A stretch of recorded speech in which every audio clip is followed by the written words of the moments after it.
Hello everyone and welcome to another video. The year is 1969. After playing the part for 3 years, Patrick Troughton has decided to leave Doctor Who. His co-stars of Fraser Hines and Wendy Padbury have decided to leave with him, with all three of them making their final regular appearances in the show in a 10-part epic, The War Games, which is broadcast from the 19th of April to the 21st of June of that year. Their departures aren't the only thing that's about to change the show. With more and more TV shows gradually switching to being shown in colour in the UK, Doctor Who would eventually join them, with the first part of Spearhead from Space broadcast in early January of the following year. And there's already been a change of producer as well.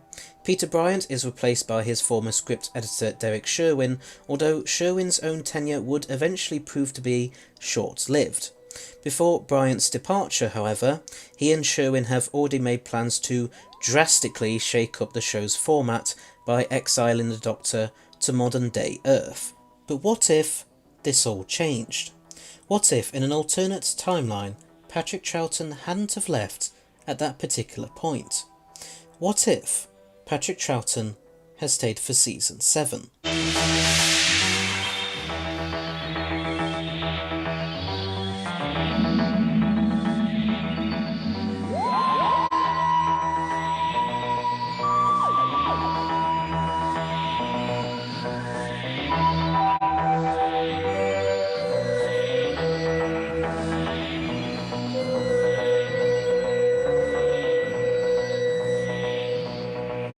Now, this should be a pretty interesting one. You see, there's a few ways this particular alternate timeline could go. One option I could have gone with would be for Jamie to leave but for Zoe to stay, and to be exiled alongside the second Doctor to 20th century Earth. In fact, this was actually the original plan in our timeline. This was because Fraser Hines had planned to leave sometime during season 6.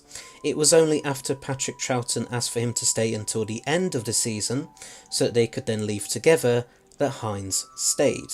But the prospect of a run of second Doctor stories without Jamie isn't one that I really like, and if Zoe was to stay, then that would probably mean that we would never have had Liz Shaw, and Caroline John got treated badly enough in our timeline with her only being in one season, even though she hadn't wanted to leave.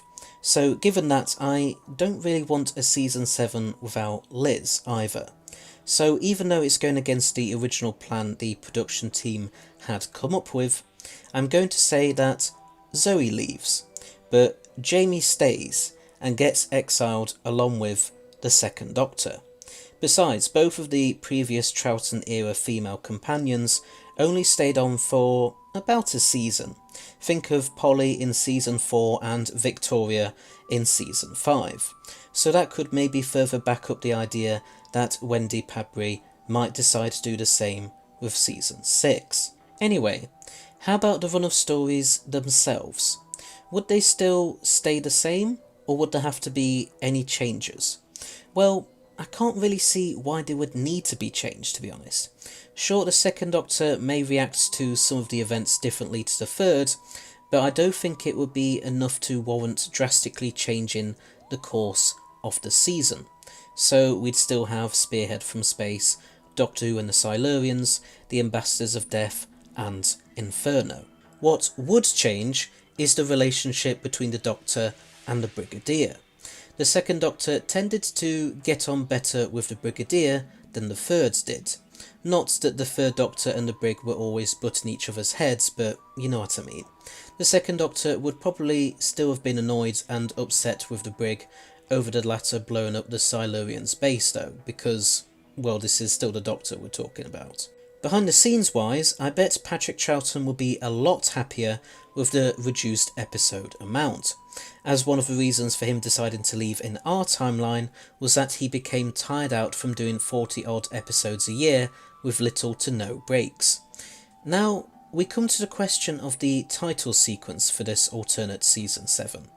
Would they have stuck to the 1967 black and white titles but just colorised them? or would they have gone with a Patrick Troughton version of the 1970 colour titles? Honestly, it could go either way, although the latter probably seems more likely.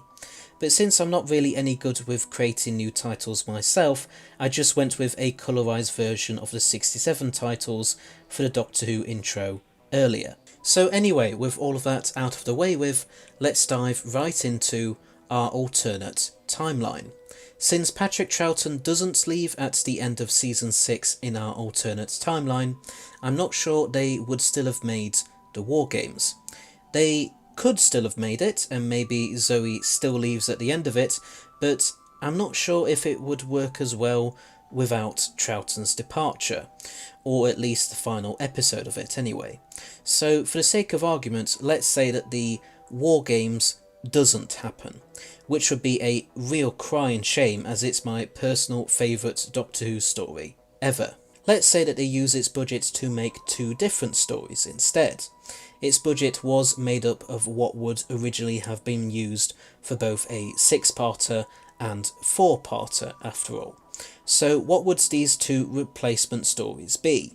Well, I'm going to go with what was originally planned before the War Games became a reality. So season 6 will end with the Impersonators and an, in our own timeline, untitled story by Derek Sherwin. For the sake of this alternate timeline, I'll give the latter the decent enough title of The Time Lords. Not much is known about the Impersonators beyond its title, so I'm just going to give it a generic villains impersonating the Doctor and Co plot, which is just entirely based on the title. Even less is known about Derek Sherwin's story, although it would still have seen the Doctor exiled to Earth, so I'll just sort of base it off the 10th episode of the War Games. So just imagine that, but as a 4-parter, sort of. This would also see Zoe's departure. Then we get into the alternate Season 7, which would still have the same run of stories as our timelines, as I mentioned earlier. But in this alternate timeline, Jamie gets exiled to Earth along with the Second Doctor. The Doctor also isn't forced to regenerate by the Time Lords, of course. Spearhead from Space would play out relatively the same, but most likely without the hospital scenes.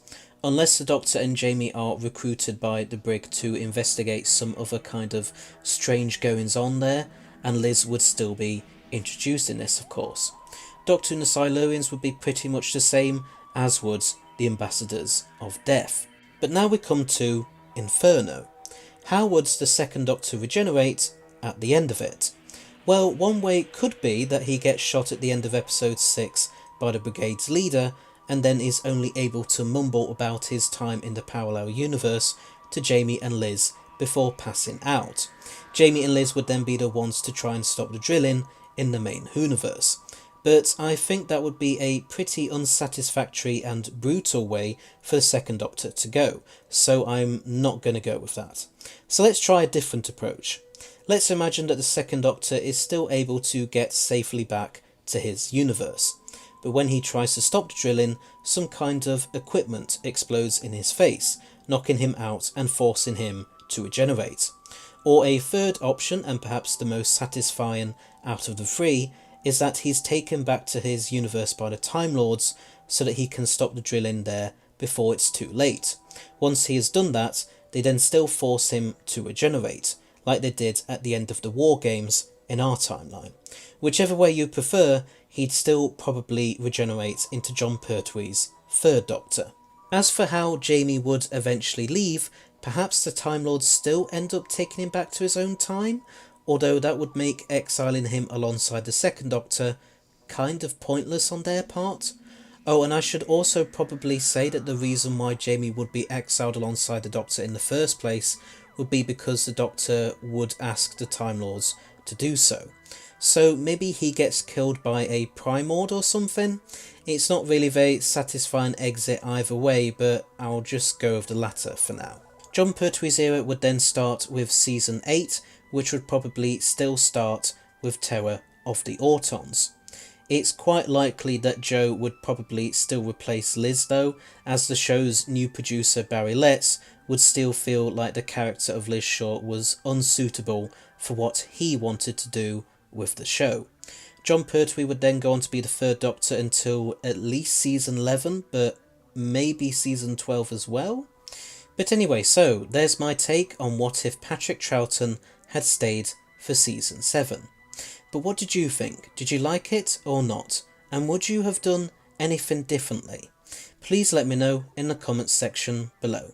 Anyway, so thanks for watching, hope you liked it. Please don't forget to press that subscribe button below, as well as press the bell icon at the side of it so that you'll stay notified of when all my new videos come out.